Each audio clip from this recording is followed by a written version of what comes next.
দুইবারের বন্যা পরপর ফারোবাসী মানে বন্যার পানিতে ক্ষতিগ্রস্ত এবং অনেক ডুবে গেছে, দোকানপাট ডুবে গেছে। শুধু ফারুয়া না, ফারুয়া এলাকাবাসী। তবে ক্ষতি আমাদের বাজারে মনে করেন অনেক দোকানদার ছিল, অনেকে ছিল না, মালগুলি বাইর করতে পারে না, এই জন্য অনেক ক্ষতিগ্রস্ত।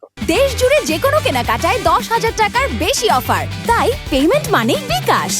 আমাদের বাজারের একজন ব্যবসায়ীও মারা গেছে মাল বাঁচাতে যায়, মানে বাড়ি থেকে আসতেছে, তখন আসতে আমাদের ওই পানিতে বেশি হওয়ার কারণে পানিতে ডুবেতে মারা যায়। 1960 সালে বাধ্য হওয়ার পরেই এখনো পর্যন্ত রাইনকং খাল এখানে ড্রেসিং করা হয়নি। বিশেষ করে ড্রেসিং না হওয়ার কারণেই, এখানে মাটি ভরে যাওয়ার কারণে এখানে একটু বৃষ্টি হলে বাজার, দোকান, ঘর বাড়ি ডুবে যায়। যেহেতু পানির যে স্তর একদম কমে গেছে, আমি যেটা মনে করি এখানে যদি ড্রেসিংটা হয় তাহলে এই কিছুটা হলেও তারা লাঘব পাবে বলে আমি যেটা বিশ্বাস করি। এই রাইনকং নদীর কারণে আমাদের প্রতি 2-1 বছর পর পর এখানে বন্যা হয়। মূল কথা হলো রাইনকং নদীর এখন গভীরতা কমে গেছে, এখানে পলি জমতে জমতে নদীর গভীরতা নাই, নাব্যতা নাই বললে চলে, যার কারণে অল্প বৃষ্টিতেই এখানে ওই সরের মধ্যে পানি উঠে যায়।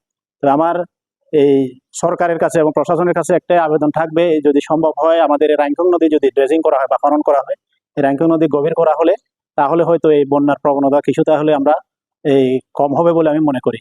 পাশাপাশি আমরা এখানে যে বন্যা দুর্গতদের মাঝে আমরা ত্রাণ বিতরণ কার্যক্রম অব্যাহত রেখেছি। ইতিমধ্যে যারা প্রশাসনের সহায়তায় আমার উপজেলা নির্বাহী অফিসার মহোদয়ের নির্দেশনায় আমরা 1000 ফ্যামিলিকে আজ পর্যন্ত 1000 ফ্যামিলিকে 10 কেজি হারে চাল বিতরণ করেছি।